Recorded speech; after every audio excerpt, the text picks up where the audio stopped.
મિત્રો આજે આપણે જાણીશું ધોરણ 11 કાવ્ય નંબર 11 અને જેનું ટાઇટલ છે સીમ અને ઘર અને જેના કવિ છે ઉમાશંકર જોશી।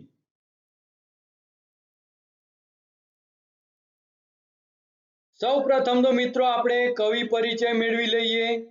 કવિનું નામ છે ઉમાશંકર જોશી અને એનું ઉપનામ છે એમનું વાસુકી। એમનો જન્મ 27/7/1917 માં થયો હતો અને અવસાન 19/12/1988 માં થયું હતું। એમનું વતન મિત્રો ઉત્તર ગુજરાતના બામણા જે ગામ છે જે ઈડર પાસે આવેલું છે ત્યાંના તેઓ વતની હતા અને તેઓ સરપ્રતાપ હાઈસ્કૂલ જે ઈડરમાં આવેલી છે ત્યાં અભ્યાસ કરીને અમદાવાદ ગયા હતા।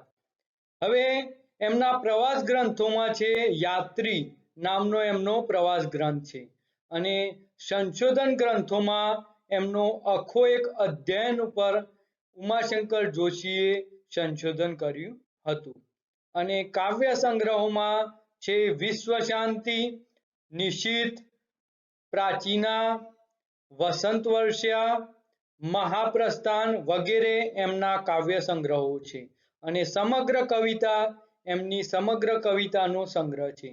અને મિત્રો હજી સુધી જો આ મારી ચેનલે સબસ્ક્રાઇબ ના કરી હોય તો સબસ્ક્રાઇબ કરવા વિનંતી છે અને આ વિડીયોને લાઈક કરો અને પોતાના વિચારો કંઈ હોય તો નીચે કોમેન્ટ બોક્સમાં જણાવશો। હવે મિત્રો કવિતાને સમજવાની શરૂઆત કરીએ। તમે અહીં એનિમેશન દ્વારા જોઈ શકો છો કે આ કવિતા શાના વિશે હશે। તો એમાં ગાયનું વર્ણન છે। હજીએ લીલી છમ સીમ બાકી કેમ ન ખૂટે ભરપેટ ખાધી, એટલે કે હજી સુધી જે સીમ છે, જે સીમાડો છે, જે પ્રદેશ છે એ લીલી છમ ઘાસથી છવાયેલી છે અને ભરપેટ ખાધી છતાં કેમે કરીને ખૂટતી નથી। અલોપ થાશે હમણો નિશામાં ચાલ્યો ધણો સૌ ઘરની દિશામાં। હમણાં અંધારું થશે, હમણાં રાત્રિ થશે અને આ જે ગાયોનું ધણ છે એ ઘર તરફ ઘરની દિશામાં ચાલી રહ્યું છે અને પોતાના ઘર તરફ ગાયોનું ટોળું ઝુંડ જઈ રહ્યું છે જેને ધણ કહેવામાં આવે છે। મિત્રો આપણે એમસીક્યુ પ્રશ્નો દ્વારા પ્રેક્ટિસ કરી લઈએ। નંબર 1, સીમ અને ઘર રચનાના કવિ કોણ છે? એ સુરેશ જોશી, બી ઉમાશંકર જોશી। આનો જવાબ મિત્રો તમારે નીચે કોમેન્ટ બોક્સમાં ટૂંકમાં આપવાનો છે। નંબર 1 એ અથવા તો બી લખીને। નંબર 2, ધણ કઈ દિશામાં જઈ રહ્યો છે? એ ઘરની દિશામાં, બી ખેતરની દિશામાં। તો મિત્રો જવાબ આવડતો હોય તો જરૂરથી નીચે કોમેન્ટ બોક્સમાં ટૂંકમાં જવાબ આપશો।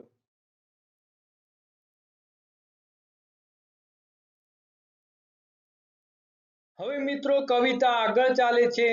બપોર વેળા વડલા તળે ત્યાં વાગોળતો જોકુએ ખાઈ લેતા, એટલે કે ગાયોનું જે ધણ છે એ બપોરના સમયે આરામ કરવા માટે વડલાના ઝાડ નીચે બેસી જાય છે અને ગરમીથી બચવા પણ, અને જે સવારના ઘાસચારો ચર્યા છે એને વાગોળવા લાગે છે। એને ફરીથી કાઢીને કડ ચાવિંગ એનિમલ કહેવામાં આવે છે સાયન્સની ભાષામાં।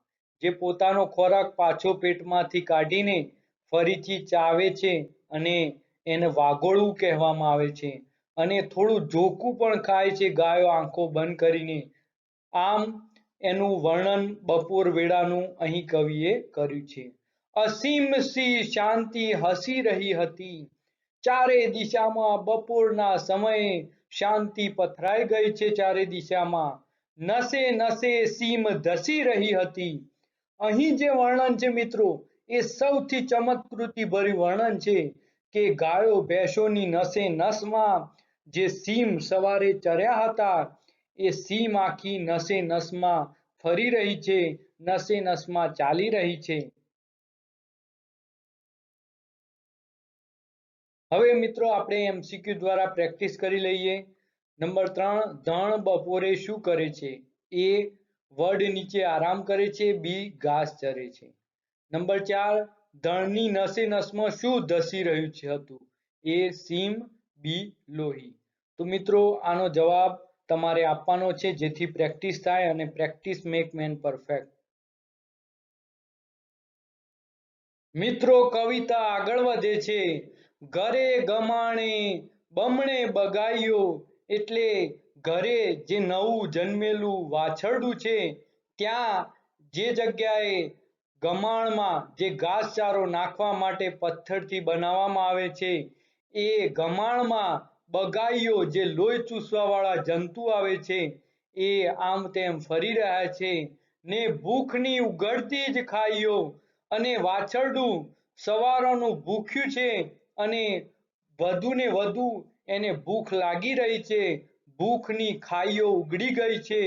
અંધારું આંખ મહી મેષ ગુંટે, ચારે દિશેમાં અંધકાર છવાઈ રહ્યો છે. રાત્રિ શરૂ થઈ ચૂકી છે. બંધાઈ જઈને ગળી મહી ખૂંટે, થોડી વારમાં દરેક ગાયો પોતાના ખૂંટે બંધાઈ જશે. મિત્રો આપણે MCQ પ્રશ્નો જાણી લઈએ. નંબર 5, ઘરે ગમાણે શું બમણી રહ્યું છે? એ મચ્છર, બી બગાઈયો. નંબર 6, અંધારું આંખમાં શું ગૂંટે છે? એ મેષ, બી કાજળ. અને મિત્રો આનો જવાબ તમે નીચે કોમેન્ટ બોક્સમાં આપી શકો છો, અને પોતાના કંઈ વિચાર હોય એ પણ જણાવી શકો છો. અને ચેનલને હજી સુધી સબસ્ક્રાઇબ ના કરી હોય તો સબસ્ક્રાઇબ કરવા વિનંતી છે.